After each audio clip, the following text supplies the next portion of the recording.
आप सभी योग जिज्ञासुओं को मेरा नमस्कार।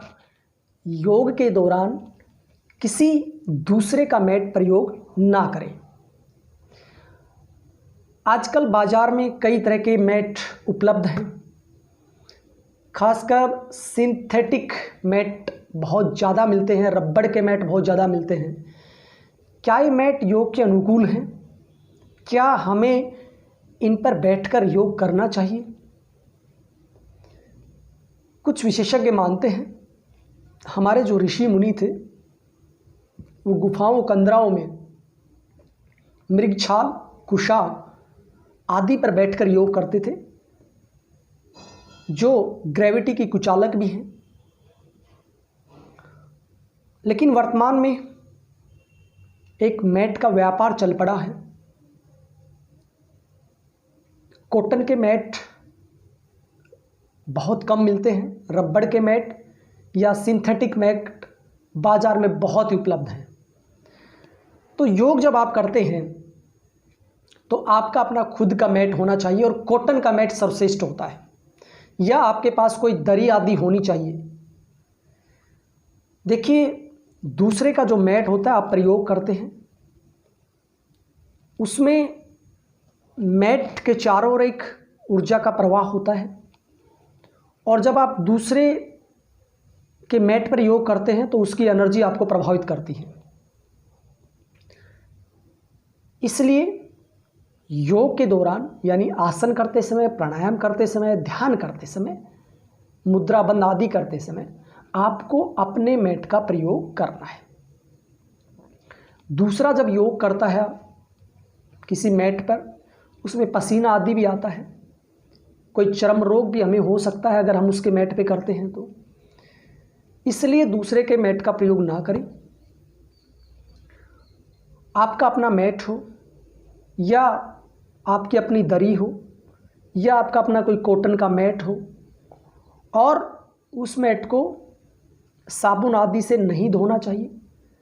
हाँ, बहुत ज़्यादा गंदा हो गया है तो उसको आप धूप में सुखा सकते हैं। साबुन का प्रयोग ना करें। सामान्य सादे पानी से धोकर आप उसको सुखा दीजिए। कुछ प्रिकॉशंस होती हैं कि वो जो मैट है आपका योग का, वो कोई सामान्य मैट नहीं है। वो आपकी साधना के उद्देश्य से प्रयोग किया गया मैट है। यानी जिस पर बैठकर आप साधना करते हैं, जिस पर बैठकर आप योग साधना करते हैं या योगाभ्यास करते हैं, ध्यान प्राणायाम मुद्रा आदि करते हैं, उस उद्देश्य से वो आपका मैट है।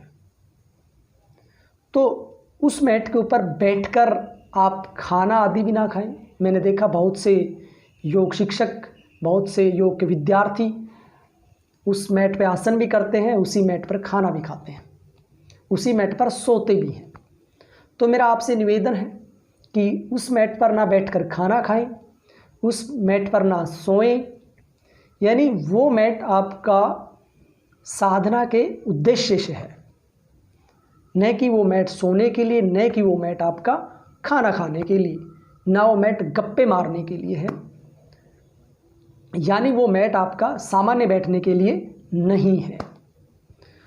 उस मैट को आप जहाँ साधना करते हैं, जहाँ आप अभ्यास करते हैं योग का, वहाँ पर आपको रखना है।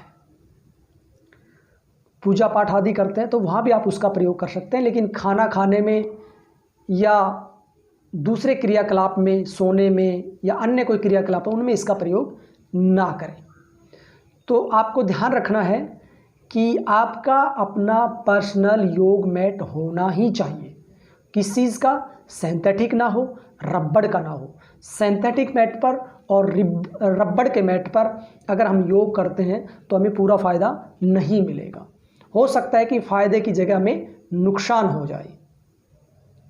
इसलिए आपको कॉटन का मैट प्रयोग करना है, या कॉटन की दरी प्रयोग करनी है, या कोई कॉटन की चद्दर आप प्रयोग कर सकते हैं, या आप कंबल भी प्रयोग कर सकते हैं कॉटन का।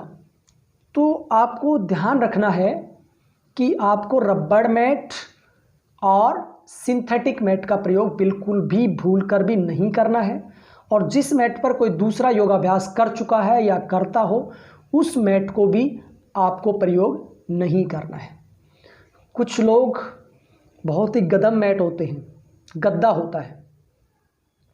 आजकल बाज़ार में बहुत गद्दे उपलब्ध हैं योग के, यानी वो गदम होते हैं, उन पर भी योग करते हैं। तो वो भी ज़्यादा उपयोगी नहीं होता है, क्योंकि उनमें भी फोम आदि होता है और वो ज़्यादा फ्लेक्सिबल होते हैं। तो वो भी योग के अनुकूल मैट नहीं है। योग के अनुकूल मैट यानी वो थोड़ा ठोस भी होता है और हल्का सा दबता भी है, मतलब बिल्कुल ही टाइट भी ना हो कि कहीं हम योग करें तो रगड़क या घर्षण हमें लगे, और इतना सॉफ्ट भी ना हो कि योग करें तो हम, जैसे आजकल गद्दे होते हैं, सोफ़े वगैरह होते हैं जो बैठने के लिए, इस तरह के मैट पर भी योग करते हैं कुछ लोग, वो बिल्कुल ही गलत है। योग हमेशा आपको पूर्व दिशा में फेस करके ही करना चाहिए और प्रार्थना आदि से ही योग का प्रारंभ करना चाहिए। शंख बजाकर, ओम का उच्चारण करके या कोई प्रार्थना बोलकर ही आपको योग को, आसन का या प्राणायाम का प्रारंभ करना चाहिए। तो ये छोटी सी जानकारी मैंने आपको दी। आप सबका